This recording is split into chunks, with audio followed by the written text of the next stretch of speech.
to the Student Ministry Conversations podcast. This podcast is all about equipping, encouraging, and inspiring youth pastors weekly with topics that are brought to the table by youth pastors from all over the world. And now, here's your host for this week, David Pruitt. Hello and welcome to the podcast. If this is your first time listening to us, we want to welcome you and invite you over to our website, www.studentministryconversations.org, where you can find all of our previous episodes, show notes, blog articles, and much more.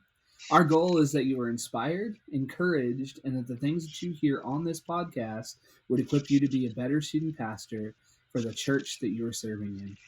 All right, let's get into it. So today we are sitting down with a recurring guest to the Student Ministry Conversations podcast, Karis Carstensen, who is the Director of Family Life and Missions at First Methodist in Stanton, Texas. Did I get all that right? Yes, you did. Good. Let's go. I didn't even look it up this time. Look at you. So today we are talking about not the funnest topic in the world. I initially, when Karis and I were talking about doing another episode, my initial thought was we should talk about joy, because Karis is one of the most joyful people I know. And then it was like, God was like, no, let's talk about something deeper. So, funny how God does that, right? Absolutely. So today we're going to be talking about managing disappointment in youth ministry, and really just ministry in general. I think if all of us are completely honest with ourselves, whether we're new to ministry or we've been doing this for a while, every single one of us have experienced some level of disappointment. You know, and the crazy thing is that it doesn't matter what denomination you're in. It doesn't matter what size church you're serving, whether it's small or large or somewhere in between, or you've been doing this a long time or not. Every single one of us experienced disappointment in some way. And I think the way that we respond to that disappointment can either make or break us in more than one area in life. And truth be told, how we respond in general to everything we face can make or break us. But today we're going to be talking about disappointment. Yeah, I'm ready. I'm excited. So we're going to dive right in. We're going to start the best way that I know to start anything, and that's to get a little bit personal, which is kind of Karis and I's jam. If you guys don't know, or you missed our last episode, which I did go back and look this part up, the last time you were on the podcast was almost exactly a year ago, back at the end of December. So we're barely into January, so I was like, wow, it's been a year. It didn't seem that long ago, but a year flew by. So, Karis and I have we met at church camp. And I think, I can't remember if we counseled together the first time we met or if we'd known each other a while and then started counseling. I don't remember. But when it comes to the ministry experience that we have experienced, is always small groups at a camp, where it's kind of like, hi, welcome to camp. We know your name. Now let's get deep.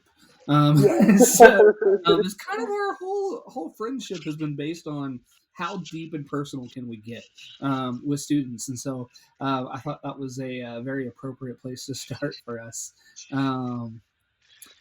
Karis, can you share a moment when you felt disappointed in your youth ministry role? I cannot talk today. Let me say that one more time. Can you share a moment when you felt disappointed in your youth ministry role? Oh gosh, yes. Several come up to mind, but I think I have been here at this particular church for about a year and a half, and coming from somewhere where I was there for 4 years, and I really knew the kids, they really knew me, and when I got there, it's really, I guess really, when I got here, really started to put in perspective, like, oh wow, I really have a different different group of kids, just culturally, the things that they're involved in, all those things, and they're different in such sweet ways. But definitely in happy, um, where I was previously for those 4 years, it was definitely that sense of like they know me, I know them, and like the biblical, I guess, knowledge was definitely more there with them. So coming and going into there, I was like, oh, cool, they already have like a good foundation. And then when I moved to Stanton, there had kind of been a little bit of a lull in, I guess, and I, certainly don't want this to sound ugly at all, but just that biblical knowledge was not all the way there. And so I kind of had to give myself like a self check and think, oh wow, I really had to like bring it down to a different level. Certainly not a bad thing, but I really had to give myself like a self check with that. And to answer your question, um, I'm all about context, so I might talk a little bit more than I have to, but but that's just who I am, I guess. But I really experienced that kind of disappointment, not in the youth group, but definitely like in myself. Because, this group of kids that I have now, they're incredible and amazing, but they do not let you in right away. There's definitely a longer time period of where just building that relationship together and just building that trust. And so I really didn't see breakthrough for about 9 months when I first started. And that disappointment that that I felt, I was like, okay, Lord, I've been here for a month. Cool, great, we're doing okay. Second month go by, third month goes by, and just on and on. And I'm like, Lord, am I doing something wrong? Like I feel like I'm doing okay. Like I'm discerning all these different things within my youth group. And like meeting their needs and kind of compromising on some of like the kids who do have that more of knowledge than the ones who are, newer to their faith. And so disappointment, and so I was disappointed in the way of just that, like, Lord, like what am I doing wrong? Like am I holding them back? Am I not, hearing you correctly? And then like at that month 9, it was like holy breakthrough. It was so good. And it made like all of those months were of, crying and praying and just like on my knees for my kids and just thinking like, Lord, you really need to help a girl out because I'm struggling. We're just going through it. But I think like that disappointment really made me appreciate the fruit of um, all of those disappointing times. And I say disappointing is or disappointment in not a way that certainly, my church family and the kids are certainly not a disappointment to me. It was definitely more inward, if that makes sense. Absolutely, it does. I'm right there with you. I'm right at the 6 month mark, and so I'm still trying to establish ministry, and I have to constantly remind myself how many times I've done youth ministry workshops and different things. And one of the first things you say is it takes 2 to 3 years to really establish a ministry. Um, it's a really great principle on paper, but when you're living it and experiencing it in our sort of instant gratification culture, we want to start seeing fruit right away, and we forget that it takes time to cultivate, and sometimes it's painstakingly slow. Oh, Um, yes.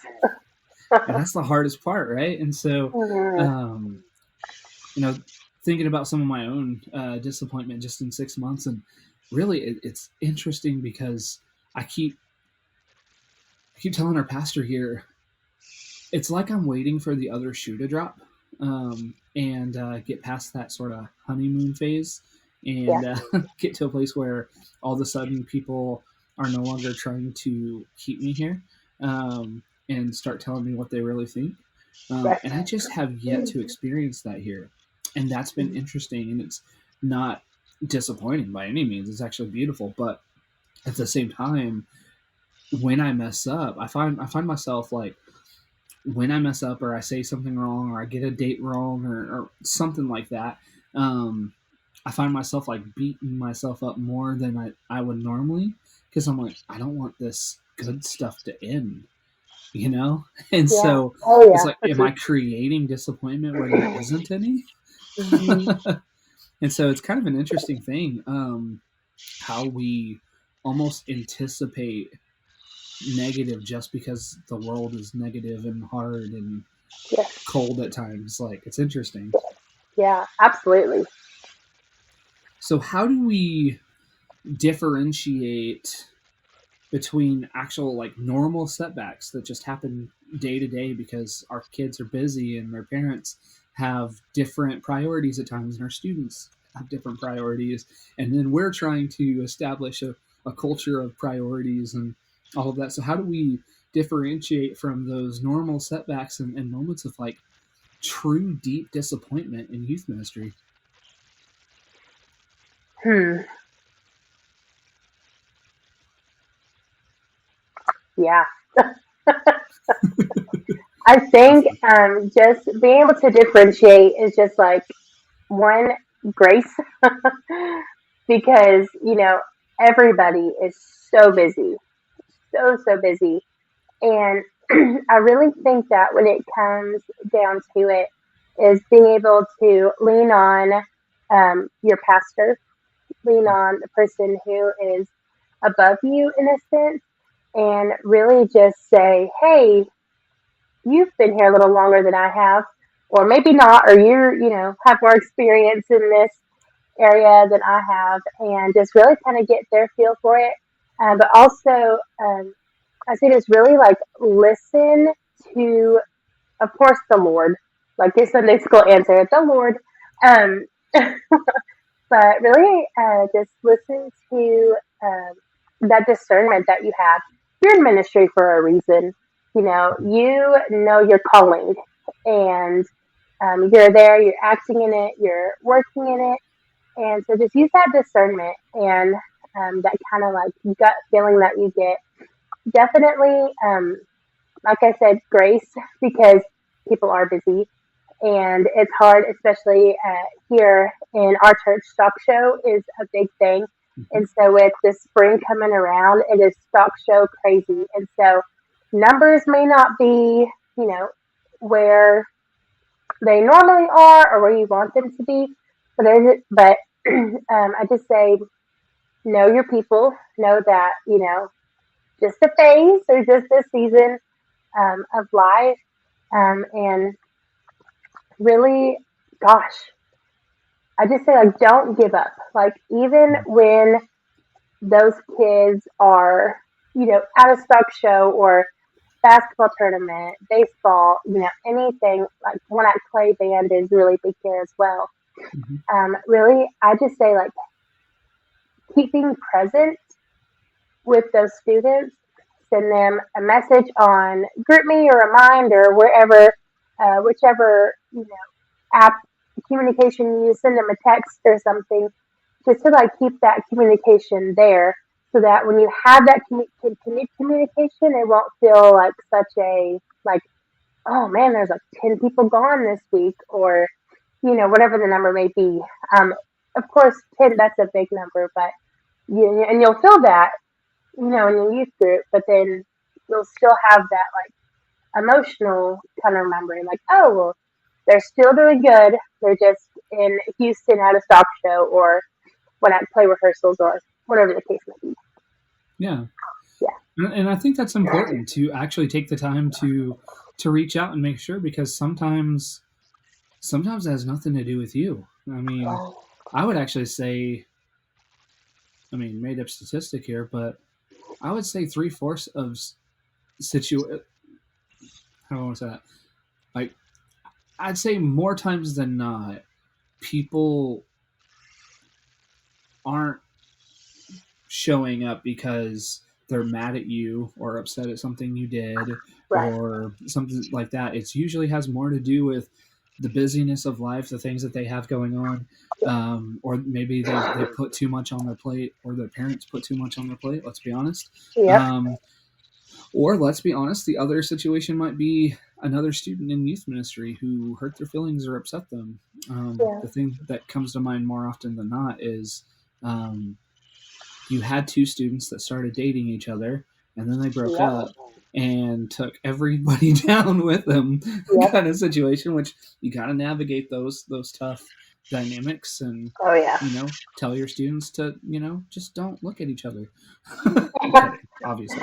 But Well, maybe. Yeah. Oh yeah. just Definitely. pushes them closer together Yes. anyway. Like the more you try to stop it. Yes. Like, What is that I called? feel like, Reverse psychology? Is that what that's oh called? yeah, I don't know. You know how many times I've talked to parents and was like, if you would stop trying to keep them apart, give them 2 weeks and it'll fizzle out on its own. Yeah. And if it doesn't, then you can be mad at me 3 weeks from now. Like, I was like, the more you push, the more like they rebel together. I guess I don't know. Yeah. That's off topic, but anyway. Yeah. Squirrel. But there It's can be fine. a lot of disappointment in those situations too. So I guess my next question is, what are this is a good one. Not to toot my own horn or anything, but I just really like this question. Do it. What are some unrealistic? See, I cannot talk today. What are some unrealistic expectations you've had in your ministry, and how have they contributed to feelings of disappointment? That is a really good question. You toot that horn, David. That was a good question. Can you repeat the question one more time? What are some unrealistic expectations you've had in your ministry, and how have they contributed to those feelings of disappointment? Yeah, I think definitely the unrealistic expectations are there's going to be breakthrough and revival right away, which absolutely can happen. Lord willing, that would be amazing. But I do think those unrealistic expectations of, oh, I'm going to have like this number, this number, this number.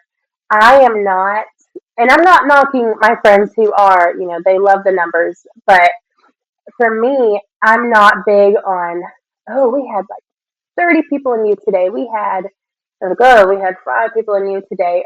I'm really not a big numbers person. I really look at like who is coming, who is showing up. Maybe for the first time, maybe off and on, or like the super consistent ones who's showing up.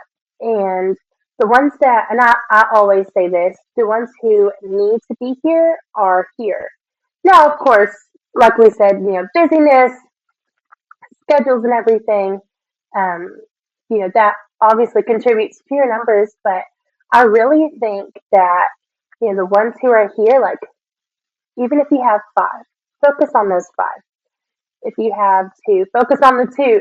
It just isn't, all those things in the grand scheme of things. Um, it matters, but not on a greater scale of the, focusing on who's there. So I definitely think managing that expectations of like all these big numbers and we want to do this and this. Um, definitely, I guess, to curb that uh, potential disappointment would to be to set those realistic expectations and maybe do like a 6-month plan and then 12-month plan and then so on and so on. That will help manage expectations so you don't lead yourself up to disappointment. But because I definitely did that, and boy, was I disappointed, and boy, was I struggling. And the whole time, I was like, Lord, like, and it definitely was a me thing for sure in that disappointment because I was like, Lord, like, I'm doing all of these things. Why am I not seeing any breakthrough? Why am I not doing X, Y, and Z? And I just kind of felt the Lord sweetly, but kind of putting me in my place also because He knows that I need that. Um, tell me, like, you are doing all these things for me. What are you doing with me? And I was just kind of sat back and just thought, yep, I'm a jerk. I am not doing good on that. And so I kind of just saw, like, reflecting, from that.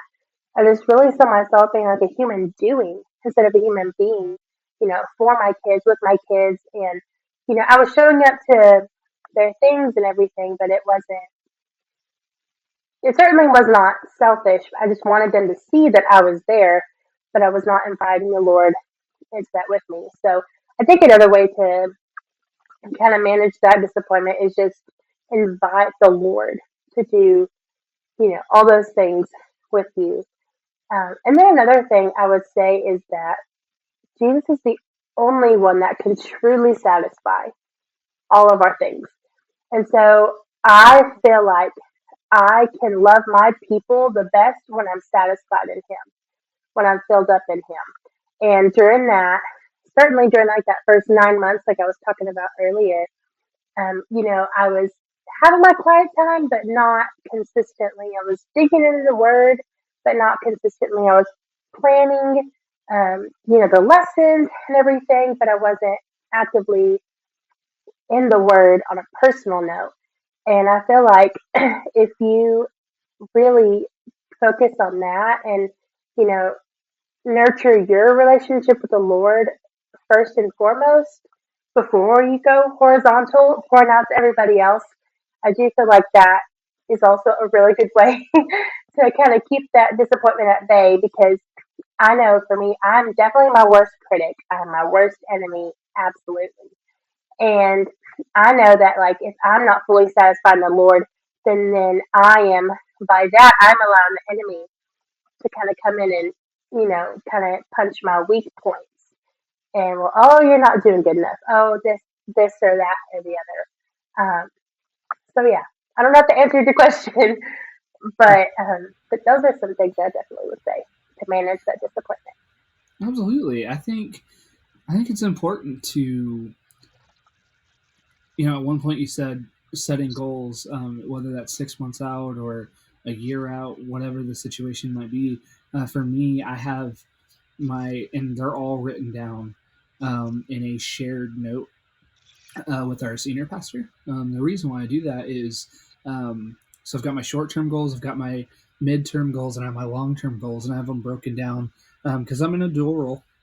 And so I've got my youth ministry, short, mid, and long. I've got my worship ministry, short, mid, and long. And then I have what I call my crossover, where I ask the questions like, how can worship better help youth ministry? And how can youth ministry better help worship?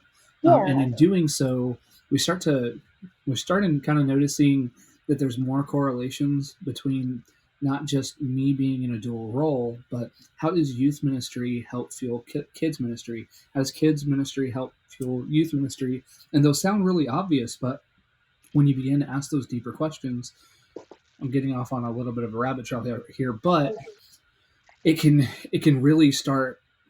You realize like I have all these goals that I want to accomplish. I can't do this on my own. Number one, I got to stop doing for God instead of with Him, which you had mentioned that. And funny enough, I don't know if you remember, that was actually the topic of our last conversation a year ago. oh Um, yeah, yeah, it was was. doing for God. Anyway, so if you want more information on that, search up Karis's name, and you'll find all three of her episodes. Um, Whew. one of which you are listening to right now. Um, Shameless plug for all of Karis's episodes. They're all great. I Oh hosted two of gosh. them. I think Brent had the other one. But anyway, uh, back to goals. ADHD. Hey, it's Um, all good.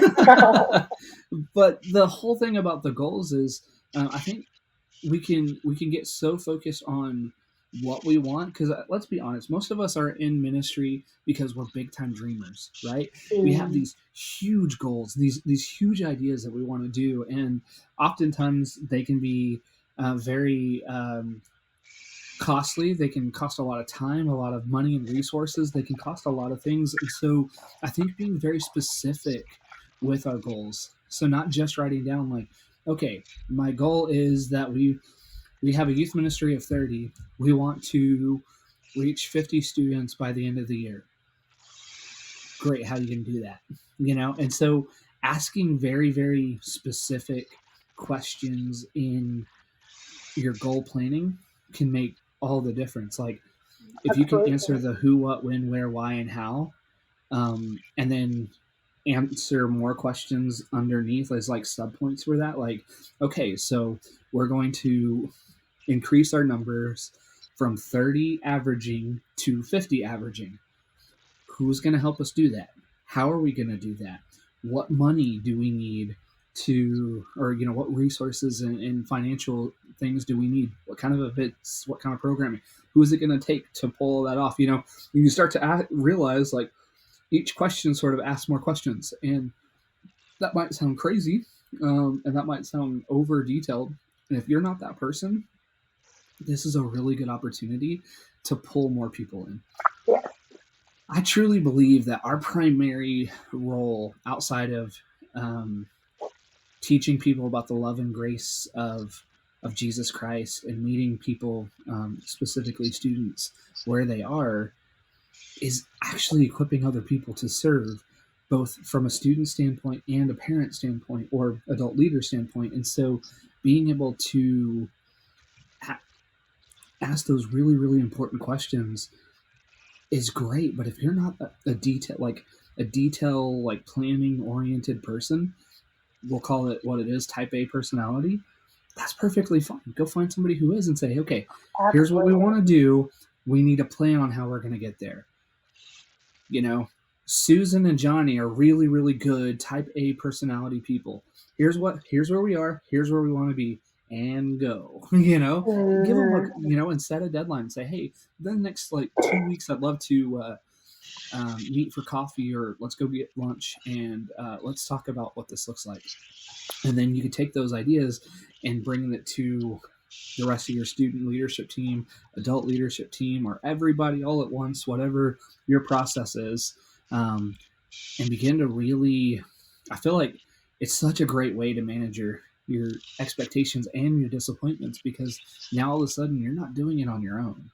Right. You have a fully fledged out plan of action, and you know who's going to help you along the way. All of a sudden things aren't as hard as they are. Or here's the other side of it.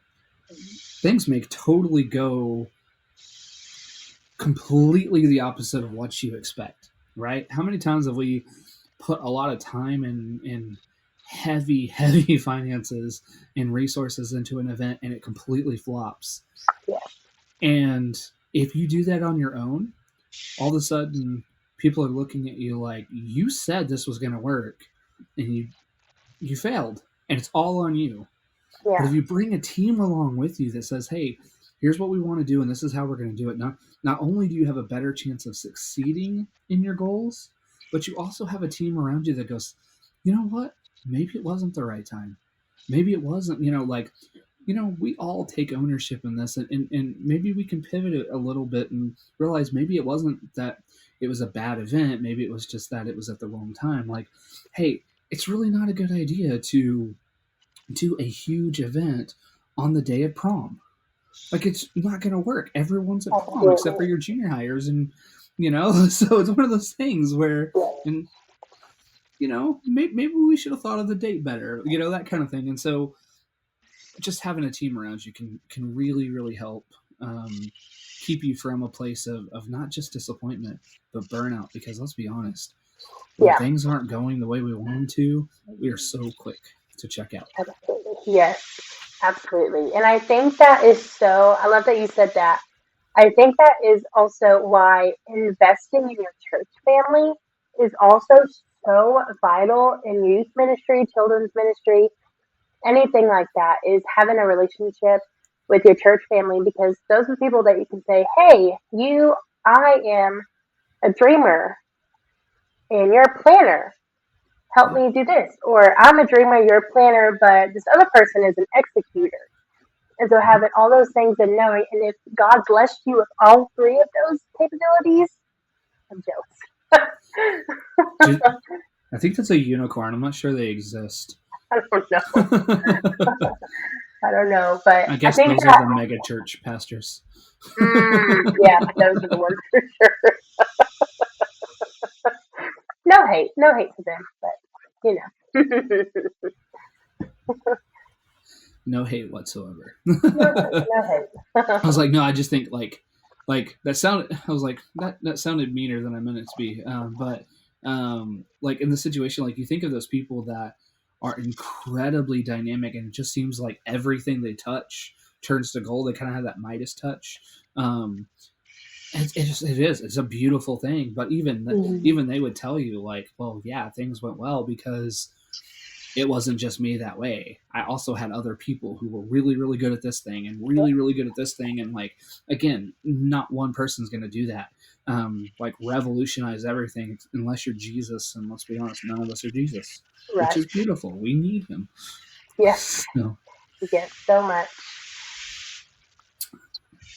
So we talked a little bit about the idea of managing our disappointment, and really we could go off on a whole subtopic of the emotion, sort of the emotional damage and even spiritual and mental damage that can come with that. And I don't know that damage is the right word there, but so often we take things personally, if that makes sense. Which, you know, in my ministry, just to be a little bit vulnerable, I've had several people. There's my kid. I told him not to come in here, but it happens. He was quiet though. I'll say that. Yeah, he was. I saw the door kind of creep open, and then I was like, he kind of looked like, anyway. I'm sorry. No, I was shouldn't have said his name on here either. Sorry. Could have been mean. No, you're fine. That's funny. I'm sorry. No, how could you not address that? You just anyway. It was pretty incredible. Pretty incredible. So, oh gosh, what was I saying? I said something about being vulnerable. We'll just move on. I think ultimately it comes down to understanding that things are going to not always go our way, and we have to be really careful to manage our expectations, as we've talked about. And one thing that my wife says all the time that I think is really, really important is that more times than not, we're not disappointed because things went bad. We're disappointed because it didn't go the way that we expected it to go. And so she often says, adjust your expectations. Not to say lower your expectations. It doesn't mean to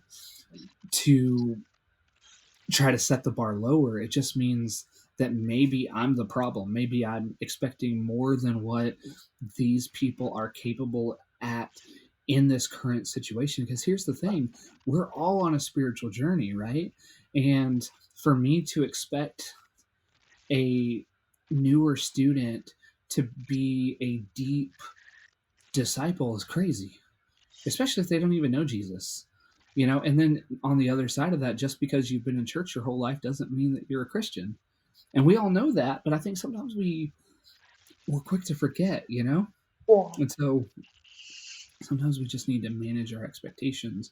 And so in doing so, I think we have to sort of address the disappointment, right? How do we find and create measures for preventing the disappointment? Because to me, the main catalyst for burnout in ministry is disappointment. I think every single time, like if you were to root back your burnout, it comes down to a situation or a litany of situations that led to a place of where now you're feeling burned out, or you feel like you're not good enough, or you feel like you're failing, or whatever the situation might be. What are some things that we can do to prevent that? So I guess for a more intentional question, how can youth leaders protect their emotional and spiritual health to minimize the effects of disappointment? Gosh, yeah. Everything you said, I just was total agreement. And gosh, I really, and I will kind of, beat this into the drum, a million times, is make sure you are filled up with the Holy Spirit, because more often than not, when you're feeling that burnout, and ask me how I know, is you're pouring out from an empty cup. You're giving from an empty cup, and when you do that, you get a little bit more agitated. Sometimes you get a little more certainly disappointed if one thing doesn't go your way, and so I definitely think to help. Um, will you repeat that last part of the question one more time? Absolutely.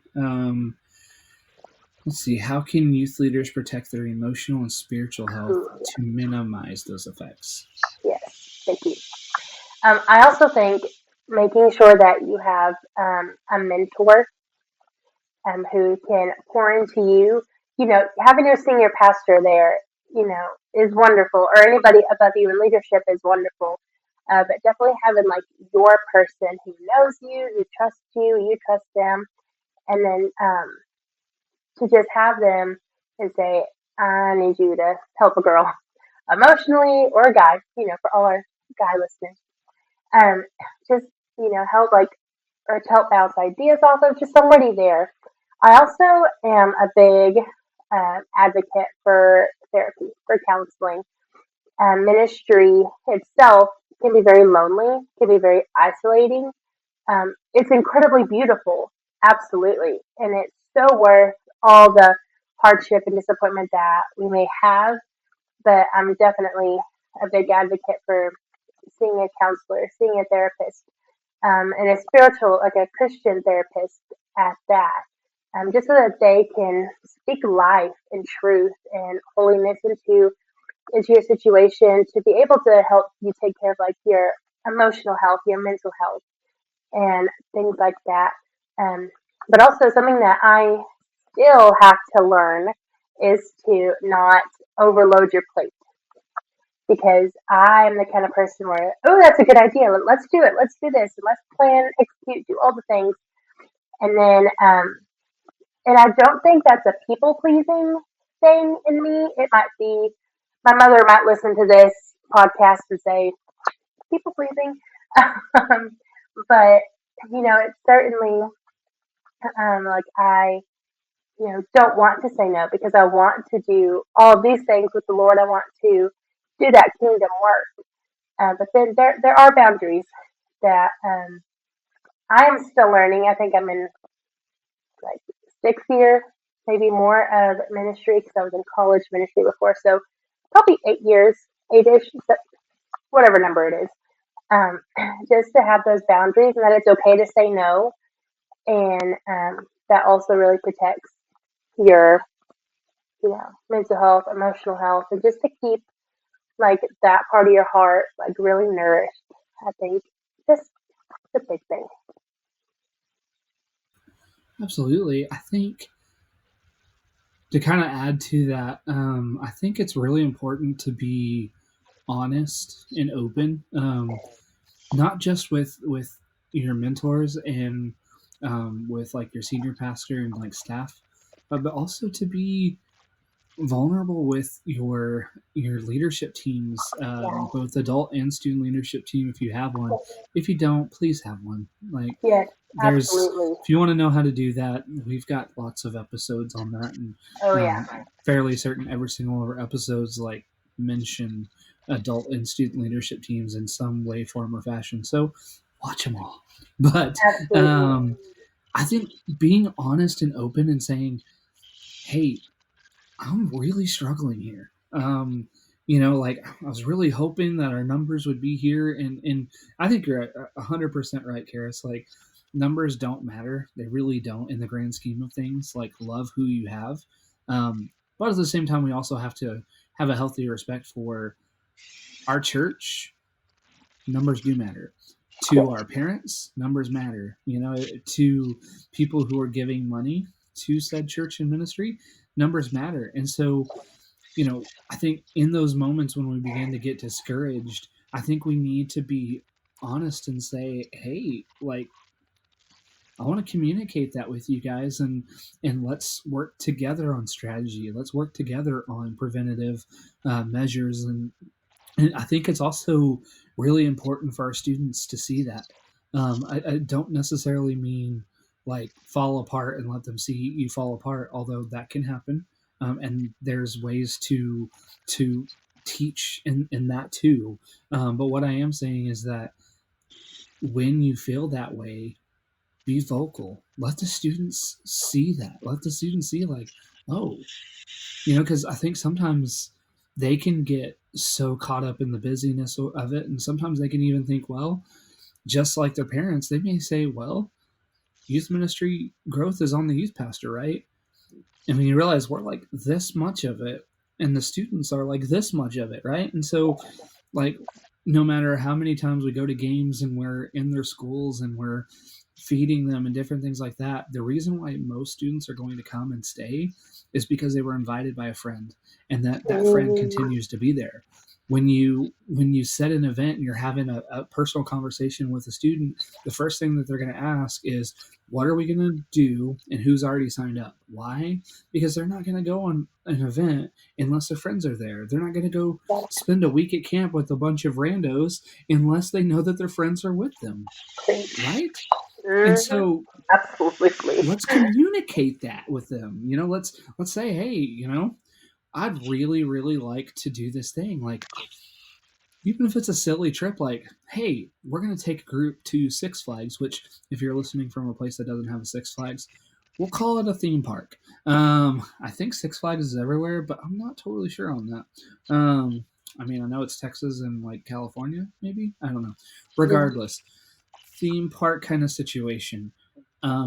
If you have to have 20 students to make it happen, be honest with your students and say, okay, we have to have 20 students, and if we don't have 20 students, we have to cancel. So if you want to go on this trip, go invite all your friends, and let's make sure we have at least 20 students so that we can, because there's a minimum. Be honest about that and be vocal about that and say, hey, I don't want to have to cancel this trip, but I need you to step up, and give them a chance to step up. Give them a chance to see, like, oh, this is more than just our youth pastor doing all the work. Like, this is our ministry, and we want to be a part of that and an active part of that. And so could really, I have found in times when I was very honest with our students, thinking back on really just the last few